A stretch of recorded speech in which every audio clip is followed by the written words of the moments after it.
26 जनवरी 1950 को हमारा जो कॉन्स्टिट्यूशन है उसको लागू कर दिया गया था। हमारा जो संविधान है इसको बनने में 2 साल 11 महीने और 18 दिन का टाइम लगा है। एक टॉपिक पे बहुत डिस्कशन हुआ, बहुत डिबेट हुई। वो क्या टॉपिक था कि देखो सेंट्रल गवर्नमेंट को ज़्यादा पावरफुल बनाए या फिर स्टेट गवर्नमेंट को ज़्यादा पावरफुल बनाए। देशीय प्रस्ताव ये बहुत इंपॉर्टेंट, इससे रिलेटेड आपका क्वेश्चन बन सकता है। Hello everyone and welcome to my channel the wings of brain and this is Pooja. So आज की इस वीडियो में हम बात करने वाले हैं क्लास 12th हिस्ट्री का चैप्टर नंबर 15 संविधान का निर्माण यानी कि फ्रेमिंग द कॉन्स्टिट्यूशन। तो इसमें हम बात करेंगे कि देखो हमें पता है कि 26 जनवरी 1950 को हमारा जो कॉन्स्टिट्यूशन है उसको लागू कर दिया गया था। लेकिन देखो संविधान बनाना इतना आसान काम नहीं था कि लोग बैठे उस पर डिस्कशन किया और संविधान बन गया। नहीं, इस वीडियो में हम डिटेल में बात करेंगे कि भाई संविधान बनने में और संविधान के पीछे जो भी उस टाइम पे प्रस्ताव संविधान में लाए गए, जो भी पॉलिसीज संविधान में इंक्लूड की गई, भाई उसमें बहुत डिस्कशन हुआ है, बहुत डिबेट्स हुई हैं, कई लोगों की आलोचना की गई है, कई लोगों को फेवर किया गया है। हमारा जो संविधान है इसको बनने में 2 साल 11 महीने और 18 दिन का टाइम लगा है ना, तब जाके हमारे पास एक कॉन्स्टिट्यूशन आया है। So, अगर आपको अब तक नहीं पता तो देखो ये हमारी क्लास 12 की यहाँ पे सीरीज चल रही है जिसमें हम क्लास 12 का जो टर्म 2 का जितना भी सिलेबस है इसको 1 शॉट रिवीजन में कंप्लीट करेंगे। तो अगर आपकी हिस्ट्री की जो प्रिपरेशन काफ़ी अच्छी चल रही है और अगर आपकी हिस्ट्री की प्रिपरेशन इतनी अच्छी नहीं भी है तो भी भाई आपके लिए सीरीज़ बहुत बेनिफिशियल होने वाली है। तो मेक श्योर आप सीरीज़ की जो वीडियोज़ है उसको फॉलो करते हुए आ रहे हैं। तो अगर आपने इससे पहले की वीडियोस नहीं देखी जिसमें हमने ओवरऑल हिस्ट्री की प्रिपरेशन की स्ट्रैटेजी के बारे में बात करा है और इससे पहले के 3 चैप्टर्स की हमने फुल रिवीजन करी है, उन वीडियोस की प्लेलिस्ट है, उसका लिंक मिलेगा। मेक श्योर भाई देखो इन सारे वीडियोस को देखोगे ना तो आई गारंटीड आप 40 आउट ऑफ 40 इजीली स्कोर कर सकते हो। ठीक है, बात करते हैं हमारी आज की वीडियो की। Let's get started. देखो भारत का जो संविधान है, जो हमारा इंडियन कॉन्स्टिट्यूशन है, हम सबको पता है कि देखो हम गणतंत्र दिवस मनाते हैं तो वो हम क्यों बनाते हैं, क्योंकि जो हमारा कॉन्स्टिट्यूशन है वो 26 जनवरी 1950 को लागू कर दिया गया था। लेकिन इसके पीछे का ना हम यहाँ पे थोड़ा बैकग्राउंड समझते हैं कि ये पॉइंट बहुत कम लोगों को पता होता है कि जो हमारा कॉन्स्टिट्यूशन है 26 नवंबर 1949 को बनकर तैयार हुआ था। तो यहाँ पे हमने थोड़ा सा गैप लिया था, उसके बाद फाइनली हमारा जो कॉन्स्टिट्यूशन है 26 जनवरी 1950 को लागू कर दिया गया था। तो नेक्स्ट देखो, भारतीय संविधान का निर्माण करने वाली सभा का निर्माण 1946 में हुआ था। यहाँ पे देखो जिस कॉन्स्टिट्यूशन असेंबली ने हमारा कॉन्स्टिट्यूशन का फ्रेमवर्क तैयार किया है, इसमें क्या क्या पॉलिसीज बननी चाहिए वो सब तैयार किया है, वो जो हमारी असेंबली है ना उसका गठन किया गया था 1946 में। इसलिए हम कहते हैं कि देखो भारतीय संविधान जो है 1940 से 1949 के बीच में तैयार हुआ था। 1946 से स्टार्ट कर दिया गया था कॉन्स्टिट्यूशन को बनाना और फाइनली 26 जनवरी 1949 को जो हमारा कॉन्स्टिट्यूशन है वो बनकर तैयार हुआ था और इसे बनने में लगे थे, नेक्स्ट पॉइंट देखो, 2 साल 11 महीने और 18 दिन का इसमें वक्त लगा था कॉन्स्टिट्यूशन को बनने में। ये सारे ना मेन पॉइंट्स है, आपको ये याद रखने हैं। ठीक है, देखो हम यहाँ पे बेसिकली इसी बारे में बात करें कि जो हमारा कॉन्स्टिट्यूशन है इसको फ्रेम करने के लिए ना बहुत से डिस्कशन हुए हैं, बहुत सी डिबेट्स हुई हैं। देखो जब हमारा कॉन्स्टिट्यूशन बन रहा था ना तो यहाँ पे एक टॉपिक पे बहुत डिस्कशन हुआ, बहुत डिबेट हुई। वो क्या टॉपिक था कि देखो सेंट्रल गवर्नमेंट को ज़्यादा पावरफुल बनाए या फिर स्टेट गवर्नमेंट को ज़्यादा पावरफुल बनाए। हमारा नेक्स्ट पॉइंट जिस पे बहुत डिस्कशन हुई, बहुत मतलब डिबेट हुई मान के चलो, वो थी लैंग्वेज को लेकर। कई लोगों का मानना था कि जो हिंदी है उसको नेशनल लैंग्वेज बना दो, तो कई लोगों ने इस बात को क्रिटिसाइज किया। बात करते हैं हमारे नेक्स्ट पॉइंट की। ठीक है भाई, देखो भारतीय संविधान 26 जनवरी 1950 को हमारा कॉन्स्टिट्यूशन जो है वो बन गया था। इसके निर्माण के पहले के सालों में अब हम बात करें जब हमारा कॉन्स्टिट्यूशन 26 जनवरी 1950 को बन गया था, इससे पहले के जो साल थे उस टाइम पे बहुत उथल पुथल वाले साल थे। क्यों थे देखो, क्योंकि 1942 में हमने देखा कि भारत छोड़ो आंदोलन, उसके बाद देखो 1946 में इंडिया और पाकिस्तान का बंटवारा होने से पहले जो हिंदू मुस्लिम है इसमें बहुत ज़्यादा दंगे होने लगे, कई लोगों को अपने बसे बसाए घर छोड़ के दूसरे देशों में जाना पड़ा। तो ये सारी जो मेमोरीज थी अभी लोगों के दिमाग से गई भी नहीं थी कि अब हमारे सामने एक नया चैलेंज था कि भाई अब इन सब से सीख लेते हुए हमें अपना कॉन्स्टिट्यूशन इस तरह से फ्रेम करना है ताकि किसी भी रिलीजन के बीच में या किसी भी जो कम्युनिटी है इनके बीच में कभी दंगे ना हो और सब जो है धर्मनिरपेक्षता को फॉलो कर सके हमारी कंट्री में और सब मिलजुल कर रह सके। नेक्स्ट देखो, हमारा जो संविधान है, जो विभिन्न धर्म है, जातियां हैं, समुदाय के जो लोग हैं वो आपस में मिलजुल कर रह सके, इनके बीच में कभी भी रिलीजन को लेकर कोई भी डिस्क्रिमिनेशन ना हो, इस बात का ध्यान रखते हुए हमारे कॉन्स्टिट्यूशन में इस बात को शामिल किया गया और कि अब हमें धर्मनिरपेक्षता की नीति को फॉलो करना है।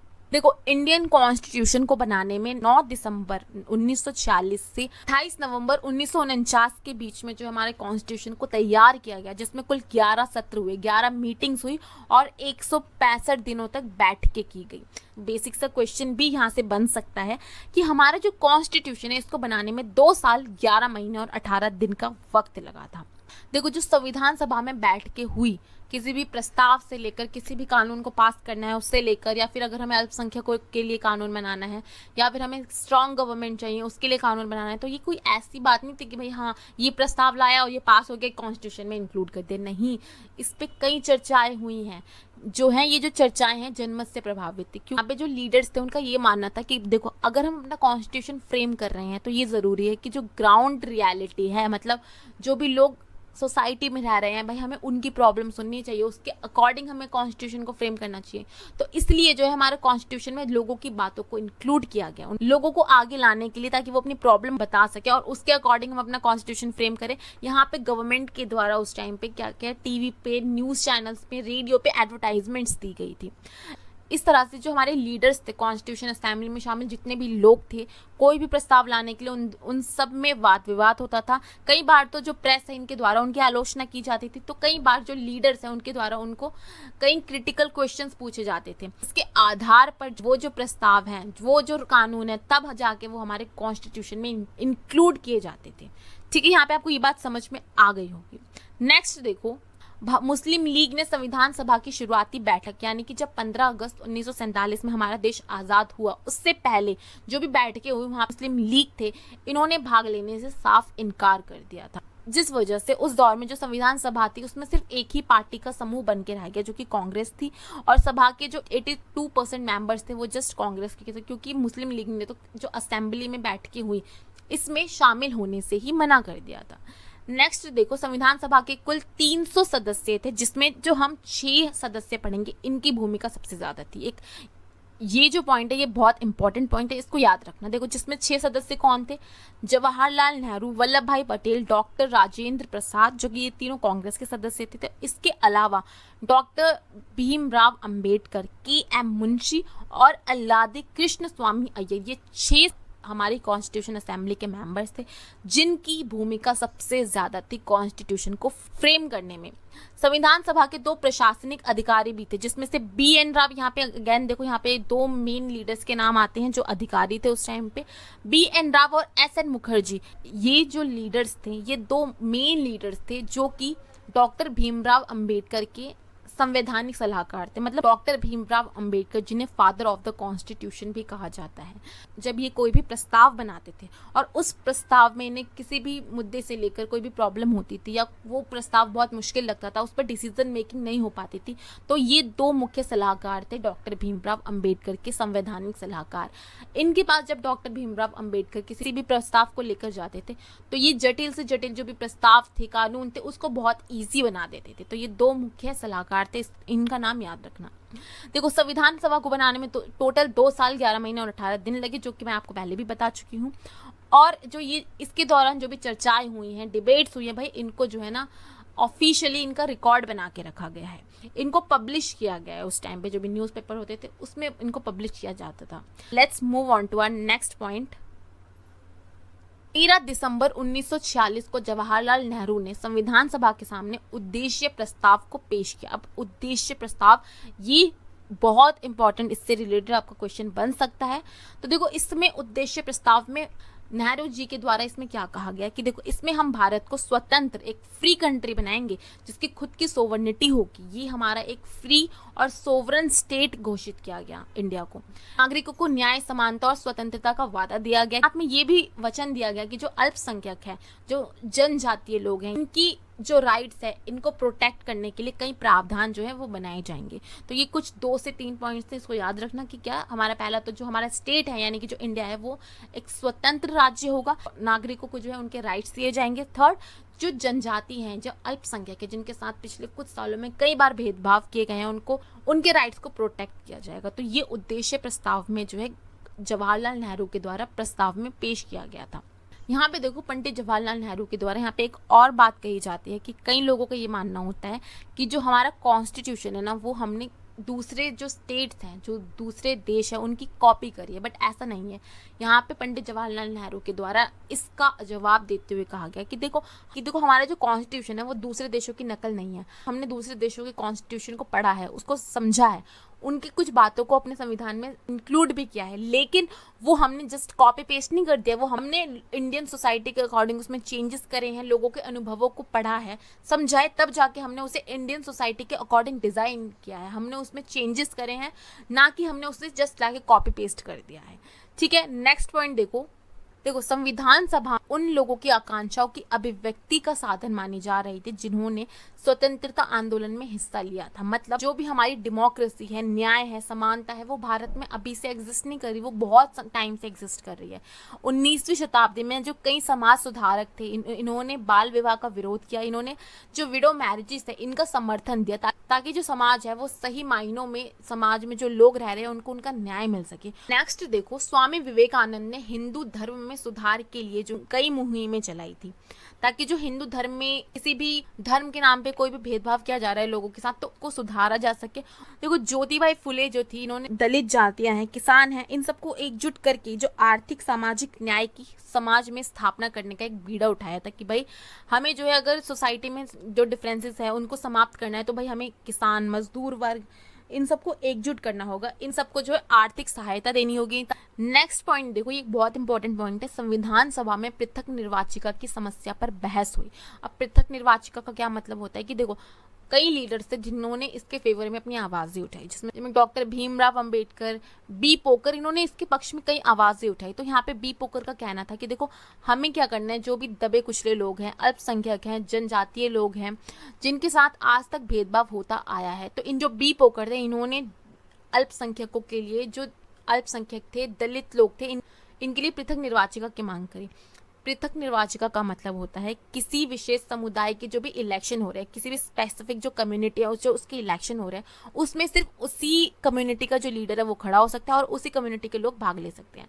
फॉर एग्जांपल, अगर किसी कोई भी दलित कम्युनिटी है उसका इलेक्शन हो रहा है, तो ये नहीं कि उसमें दूसरी कम्युनिटी का लीडर है वो भी खड़ा हो जाएगा, जिससे क्या होगा, उस कम्युनिटी का रिप्रेजेंटेशन नहीं हो पाएगा। तो यहाँ पे इन्होंने पृथक निर्वाचिका की मांग करी ताकि जो दबी कुचली जातियां हैं, जिनके राइट्स का आज तक वायलेशन होता आ रहा है, उनका जो है रिप्रेजेंटेशन किया जा सके। ज़्यादातर राष्ट्रवादी नेता हैं जैसे कि R.V. धुलेकर, सरदार वल्लभ भाई पटेल, गोविंद वल्लभ पंत, बेगम आजाद रसूल, सब ने जो है पृथक निर्वाचिका का कड़ा विरोध किया। अगर हम सोसाइटी को जो है अलग अलग कम्युनिटी, समुदाय के बेस पे बांट देंगे, तो इससे तो क्या होगा, आगे जाके ये समुदाय है वो आपस में ही लड़ने लगेंगे, इससे तो भारत के और टुकड़े हो जाएंगे। तो यहाँ पर संविधान सभा ने जो है पृथक निर्वाचिका की जो मांग है इस पे जो है पाबंदी लगा दी कि, और इसको देश के लिए घातक बताया कि इस मांग का कड़ा विरोध किया गया। नेक्स्ट हमारा जो एक और पॉइंट है वो भी इम्पोर्टेंट है, इसको देखो।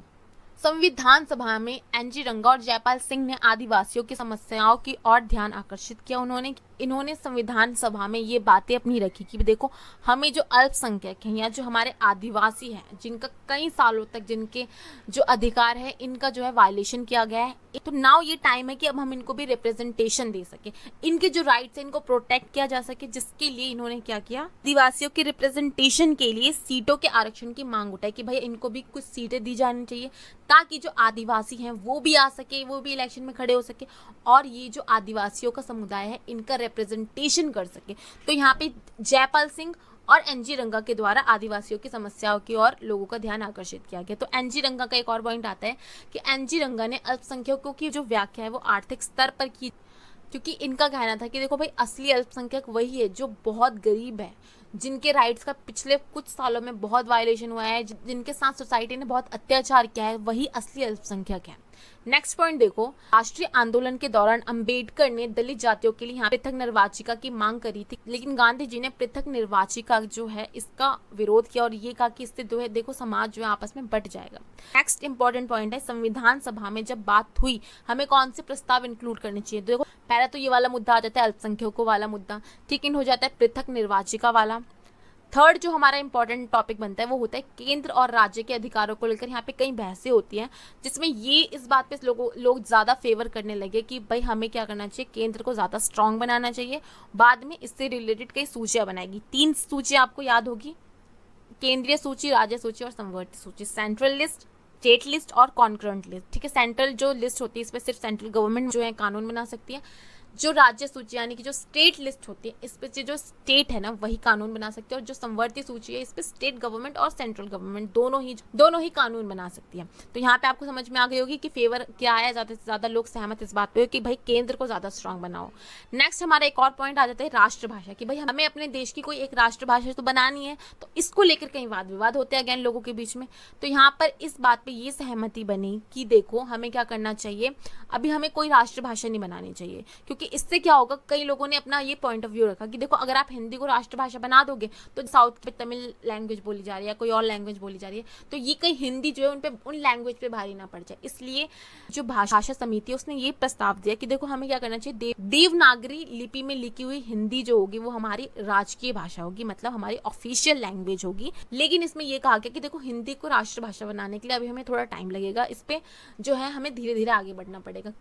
Let's move on to our next point, जो कि है संविधान सभा में अल्पसंख्यक। देखो अब हमने यहाँ तक बात करी थी ओवरऑल जो हमारा चैप्टर है उसके बारे में, जो भी इंपॉर्टेंट टॉपिक्स हैं उसके बारे में हमने बहुत अच्छे से रिवीजन कर लिए। नेक्स्ट जो हम पढ़ने वाले हैं कि जो संविधान सभा है, जब कॉन्स्टिट्यूशन हम बना रहे थे कई मुद्दों पे जो है बहस हुई, उन्हीं मुद्दों को हम यहाँ पे थोड़ा शॉर्ट में पढ़ेंगे। देखो संविधान सभा में अल्पसंख्यकों के मुद्दे को लेकर बहस हुई, जहाँ पे दलित जातियों के अधिकार क्या होने चाहिए, इनके लिए किस तरह से इनके जो राइट्स हैं उनको प्रोटेक्ट किया जा सके, महिलाओं के अधिकारों पे बात हुई, इस बात पे चर्चा हुई। सेकंड, पृथक निर्वाचिका की जो मांग है उसे मानना चाहिए या नहीं मानना चाहिए, इसमें कई डिबेट्स हुई, इसके कई विपक्ष में लोगों ने बोला, पक्ष में लोगों ने बोला, बाद में कई बहसें होती हैं, विपक्ष के जो है पॉइंट्स सामने आते हैं। और जो यहाँ पे सांप्रदायिक दंगों को देखते हुए डॉक्टर भीमराव अंबेडकर पृथक निर्वाचिका की मांग करी थी, उसकी मांग को छोड़ दिया, ठीक है। नेक्स्ट देखो राष्ट्रभाषा को बनाने के लिए कई बहसें हुई, और जो जिसका कंक्लूजन क्या निकलता है कि जो हमारी जो हिंदी होगी वो हमारी एक ऑफिशियल लैंग्वेज होगी। आर.वी. धुलेकर जो थे इन्होंने हिंदी को राष्ट्रभाषा बनाने के लिए बहुत ज्यादा फेवर किया था, लेकिन यहाँ पे जो आम सहमति बनी, मतलब किसी भी वाद विवाद के बिना जो सहमति बनती है लोगों के बीच में, वो दो मुद्दों को लेकर बनती है। पहला तो वयस्क मताधिकार होगा, यानी कि जो भी 18 या 18+ लोग हैं भाई उनको अधिकार होगा, वो वोट दे सकते हैं। सेकंड, धर्मनिरपेक्ष, यानी कि जो हमारा देश है वो धर्मनिरपेक्ष होगा, किसी भी एक रिलीजन को फॉलो नहीं करता होगा, और यहाँ पे हमारे देश में किसी भी धर्म को लेकर कोई भी डिस्क्रिमिनेशन नहीं किया जाएगा, ठीक है भाई। यहाँ पे आपको ये वाली बात समझ में आ गई होगी। नेक्स्ट पॉइंट देखो, जो हमारे संविधान में चर्चाएं हुई हैं वो हमेशा जनमत से प्रभावित हुई हैं, और यानी कि इसके लिए क्या किया था हमारी गवर्नमेंट जो थी उस टाइम पे, उन्होंने अखबार में, रेडियो में कई एडवर्टाइजमेंट निकाली ताकि जो लोग हैं वो आगे आ सके, अपनी प्रॉब्लम्स को कॉन्स्टिट्यूशन असेंबली के सामने रख सके, ताकि हम अपने कॉन्स्टिट्यूशन को एक बेहतर रूप दे सके, ठीक है। और यानी कि इसके लिए क्या किया था हमारी गवर्नमेंट जो थी उस टाइम पे, उन्होंने अखबार में, रेडियो में कई एडवर्टाइजमेंट निकाली ताकि जो लोग हैं वो आगे आ सके, अपनी प्रॉब्लम्स को कॉन्स्टिट्यूशन असेंबली के सामने रख सके, ताकि हम अपने कॉन्स्टिट्यूशन को एक बेहतर रूप दे सकें, ठीक है। नेक्स्ट पॉइंट देखो, संविधान सभा की विशेषताएं, बहुत इंपॉर्टेंट टॉपिक है, इसे अच्छे से समझना। हमारा जो कॉन्स्टिट्यूशन है वो रिटर्न भी है और साथ में फ्लेक्सिबल भी है, मतलब आज तक जो हमारे कॉन्स्टिट्यूशन में हमारी कॉन्स्टिट्यूशन असेंबली ने जो भी लिखा हुआ है भाई उसको कोई चेंज नहीं कर सकता। सेकेंड, कई बार ऐसा हुआ है, कई बार ऐसी सिचुएशन आ जाती है कि भाई हमें उस लिखित संविधान को चेंज करना होगा, तो यहाँ पे हम आज के सोसाइटल स्ट्रक्चर को देखते हुए हम अपने संविधान को चेंज भी कर सकते हैं। इसलिए जो हमारा संविधान है वो एक लचीला संविधान है। ऑल राइट, नेक्स्ट देखो, केंद्र सरकार की शक्तियां अलग होगी, राज्य सरकार की जो शक्तियां वो अलग होगी, हमारी इंडिपेंडेंट जुडिशरी होगी, धर्मनिरपेक्षता को हम लोग फॉलो करेंगे, पार्लियामेंट्री सिस्टम ऑफ गवर्नमेंट होगा, और यहाँ पे जो है हम जो सेंट्रल गवर्नमेंट है वो ज़्यादा पावरफुल होगी कंपेयर टू स्टेट गवर्नमेंट। वयस्क मताधिकार को हम लोगों ने अपनाया, और मौलिक अधिकार है हमारे पास, साथ में 6 फंडामेंटल राइट्स है, उसके साथ हमारे कुछ मौलिक कर्तव्य भी हैं जो कि हमें भाई अपनाने चाहिए। सो आई होप सो आपको आज की वीडियो बहुत अच्छे से समझ में आ गई होगी। सो अगर आपको आज की वीडियो पसंद आई है तो डू नॉट फॉरगेट टू भाई लाइक करो, सब्सक्राइब करो, जितना हो सके वीडियो को शेयर करो। हमें अपना टारगेट लेके चलना है कि हमें अपनी इस यूट्यूब फैमिली को एक बहुत बड़ी यूट्यूब फैमिली बनाना है। ऑलराइट, मिलते हैं हमारी नेक्स्ट वीडियो में। Thank you so much for watching. और क्लास 12 की जो हिस्ट्री की प्लेलिस्ट है उसकी सारी वीडियोस देख लेना और हमारी स्ट्रैटेजी का पार्ट बनो ताकि हम अच्छा स्कोर कर सके हिस्ट्री में।